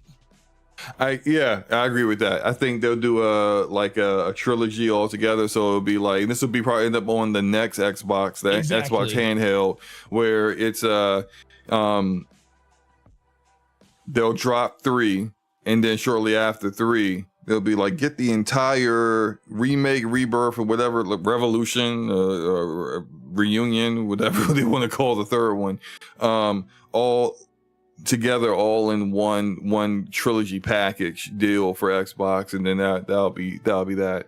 I do think this means a lot more about, because a lot of those games, not a lot, but the majority of those games did not have a multi-platform release with PlayStation and PC. So like Final Fantasy 16 and the Rebirth in the FF7R games are literally timed exclusive only to PS5, where they couldn't even get the sales off of PC as well. And I especially don't think that like Sony really cares about those games releasing on PC anyway. Nope, I don't either. In the future, I think this is definitely going to be them capitalizing on the PC community and the potential for the game is of exceptional quality, that the PC community would definitely jump on it. But they're not going to like basically potentially like just completely exclude the Xbox community as well. They're going to put the game there as well. Shout out to MJ Dark in the chat. He's funny. It gets a little messiness. It's a little messiness out here. You gotta be messy every once in a while. You know, I feel for my AMD bros, you know, because they don't understand how good DLSS is. They just don't. You know, they've been messing around with FSR all this time, and it's just it's never it's never good enough. Oh my god! Are messy. I do kind of wonder.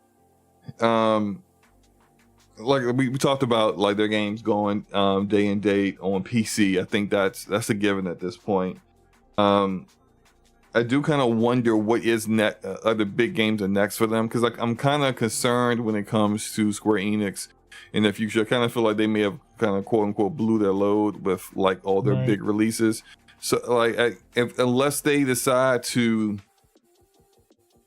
like really reveal what they got coming up, a roadmap of their big releases coming up. I heard Dragon's Quest 12, not necessarily in development hell, but it's like it's not close. And so like I don't know about Kingdom Hearts 4.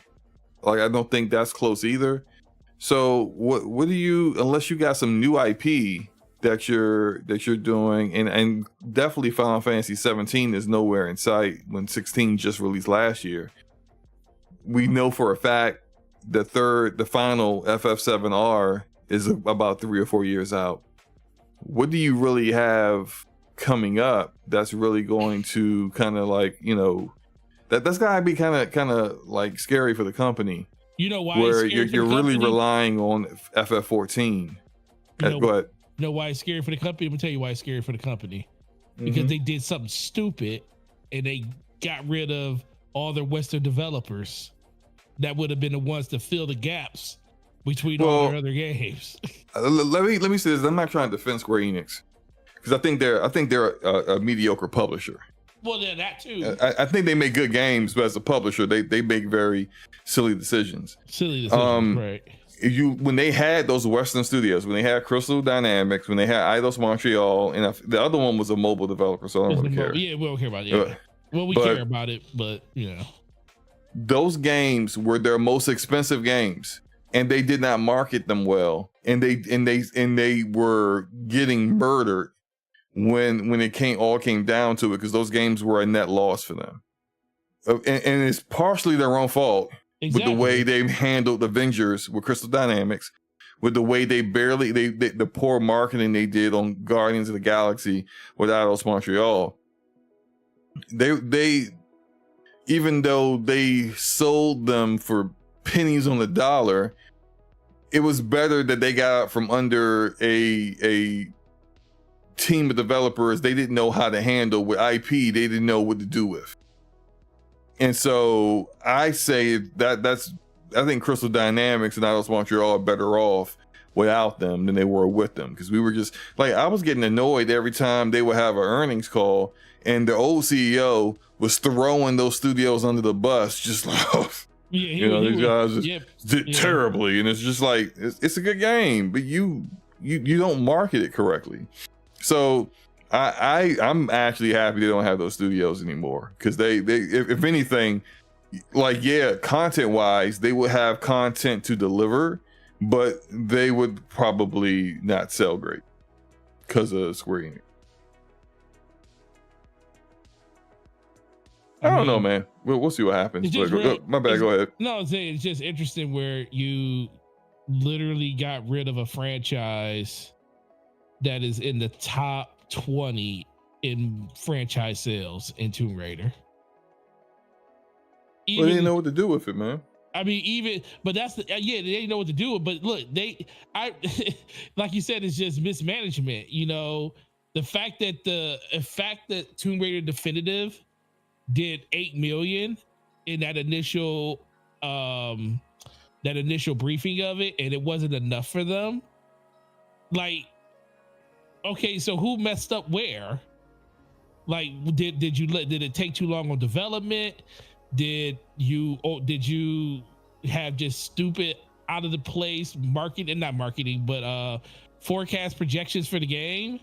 It was just dumb. And think about it, that was when it was exclusive to Xbox. Oh, thank you, Chris Coleman. You're right. I forgot all about that. Final Fantasy 9 remake is in, has not been announced yet, but that one might be their very next one up. I don't think it's coming out this year, but I think an announcement of that will probably come this year. Play with Squall? Anybody want to play Squall is 8. Oh yeah, Squall's 8. 9 is what's 9? It's been a minute since I played 9. Yeah, it is. Maybe I'll play that on PC. I own all the Final Fantasy games on PC now, so maybe I'll jump back and play that again. Somebody in the chat's gonna tell us who 9 was, and we're gonna remember. Zidane, there it is. I knew it began with a Z. It was like right on the tip of my freaking tongue. Yeah. So yeah, that one is definitely. I completely forgot about that. Like, and that one's gonna. I believe that one's gonna be multi-platform. I believe that's gonna launch on PC, Xbox, PlayStation. Depending on the level of, like, the glow up that they gave Final Fantasy 7 with remake, if they do that with FF9, I'm not quite sure. Well, if they use Unreal Engine 4 again, because I'm thinking about the Nintendo Switch 2. And we kind of we got some ideas of what the specs are like. It's not going to be that much more powerful, but if it's using Unreal Engine 4, and because it's NVIDIA APU that's powering it, it's likely going to have DLSS available. I think maybe the Switch 2 could handle it, but not the Switch 1. So it'll just be on Switch 2 and not the first one. But we'll have to see when it comes out. But that was going to be pretty good, I think. Anything else you want to say about this before we move on? Nah, man, we Square Enix out here ruining development of games and stuff. So they got a new CEO though, and I think the new CEO is going to make some drastic changes to it. I just hope he's in position long enough to see it to the end. Yeah, because there's a lot of times where like the sins of the past like you gotta get out from under some mistakes that you weren't there to make, but then at the same time, do you have enough patience? Well, do the board of directors have enough patience to allow you to do so? And that's something we'll just have to see, because I think some of the woes that Square Enix has aren't like his issues, but he's trying to fix those things, and we'll just have to see how it plays out. Hopefully FF9 is awesome, remake is awesome, but we'll... Right. You ready to get into this last topic, man? Yeah. Oh, it's on me, isn't it? Yep, I already got it set up to do the redirect. I'm just waiting on you. I am starting it. Well, I'm starting the stream now. And there's that. And this. And this. And The chat, shout out to the 36 watching us on YouTube. Shout out to the 180 on X. At least that's what it says. All right. Appreciate you guys for rocking out with us, man. They out here. All right, it is up. Ramon says, at least I'm hopefully getting a Gravity Rush 2 remake. I thought that they were remaking 1, and it's coming out, and they're both, I don't know, I heard that maybe they're both coming out on PC. There's a lot of PlayStation. Since we talk about PlayStation, there's a lot of PlayStation games coming to PC. Oh yeah, the Gravity Rush. The whole slate is being realized. Until Dawn, Ghost of Tsushima came out today, which I played and enjoyed. Had a good time with it. Nice. Had a good time with it. Let me go ahead and play it right here. There we go. And can you put the link in the chat, and then sure can. Copy. Whole slate, baby. There it is. There it is. All right, so you guys know the drill at this point. We're going to switch over to the DPS channel. If you want to manually do that, or if you're watching the replay, Forte's put the link in the chat for you to go ahead and switch over to that. If not, you can just wait for me to do it when I hit this redirect right now.